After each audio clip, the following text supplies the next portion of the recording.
వందే శంభుం ఉమాపతిం సురగురుం వందే జగత్కారణం వందే పన్నగభూషణం మృగధరం వందే పశూనాం పతిం వందే సూర్యశశాంకవహ్నినయనం వందే ముకుందప్రియం వందే భక్తజనాశ్రయం చ వరదం వందే శివం శంకరం. సర్వమంగళమాంగళ్యే శివే సర్వార్థసాధికే శరణ్యే త్ర్యంబకే దేవి నారాయణి నమోస్తుతే. పంతులు గారు ఉన్నారా అండి? ఉన్నారండి. ఏమండి, ఎవరో వచ్చారు మీకోసం. వచ్చి కూర్చోండి. అలాగేనండి.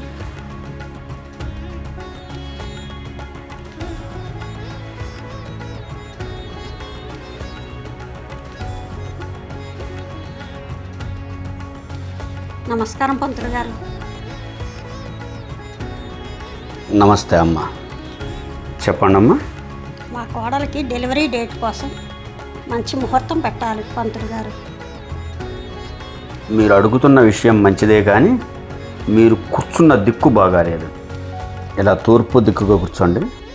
అలాగే ఆ కాళ్ళు కూడా అలా ఊపకూడదమ్మా, అది మంచిది కాదు.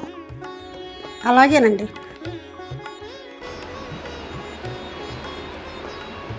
బాబు పేరు సారథి, కోడలి పేరు వైష్ణవి. ఈ నెల 12వ తారీఖు సాయంత్రం 5:11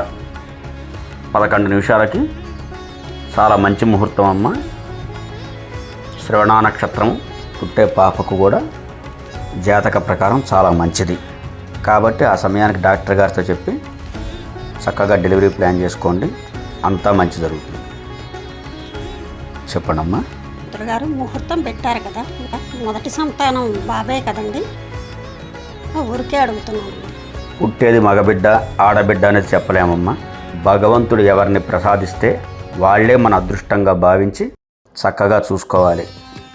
శాస్త్రి గారు, మా అబ్బాయిదిను కోడలిది జాతకం చూపిస్తే పుట్టబోయే పిల్లవాడు చాలా గొప్పవాడు అవుతాడు అన్నారండి, నిజమేనండి? మంచిదే కదమ్మా. పుట్టబోయే మనవాడు సాఫ్ట్వేర్ అవుతాడా, డాక్టర్ అవుతాడా, ఏమవుతాడండి?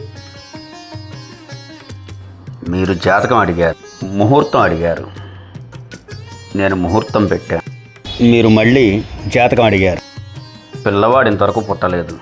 ఒక బిడ్డ పుట్టి బొడ్డు కోస్తేనే కానీ జాతకం ఏర్పడదు.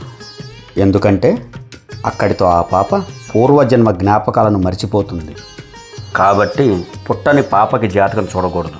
పిల్లవాడు ఇంతవరకు పుట్టలేదు, అప్పుడే మీరు పిల్లవాడు సాఫ్ట్వేర్ అవుతాడా, డాక్టర్ అవుతాడా అంటే ముందు పిల్లవాడిని పుట్టనివ్వండి. బాబైనా పాపైనా ముహూర్తం పెట్టడం వరకే నా చేతిలో ఉంది. తర్వాత భగవంతుడి ఆశీస్సులు. మీరే కదమ్మా. పంతులు గారు ఎవరి జాతకం అడిగినా జాతకరీత్యా ఉన్న దోషాలను, దాని వలన మీకు వచ్చే ఇబ్బందులను మీకు వివరిస్తారు. జాతకరీత్యా ఏ విషయం చెప్పినా మంచికే కానీ ఎవరిని బాధ పెట్టాలనే ఉద్దేశం కాదు. ఇది అర్థం కాని కొందరు ఏ పని చేయకుండా నా జాతకం బాగాలేదు, అందుకని నేను ఏ పని చేయట్లేదు అని కాలయాపన చేస్తూ ఉంటారు.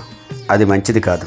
డబ్బు చేతిలో ఉన్నప్పుడు ఎలా అయితే ఆనందించి సంతోషంగా ఉంటామో, కష్టం వచ్చినప్పుడు కూడా ఇష్టంగా మనం చేసే పనిని ప్రేమించి పనిచేస్తే ఆ భగవంతుడు మంచి ఫలితాలను ఇస్తాడు. ఇది తెలియని కొందరు బద్ధకం బాగా పెంచుకొని అప్పులు చేస్తూ చెడు వ్యసనాలకు బానిసలై జీవితాన్ని పాడు చేసుకుంటారు.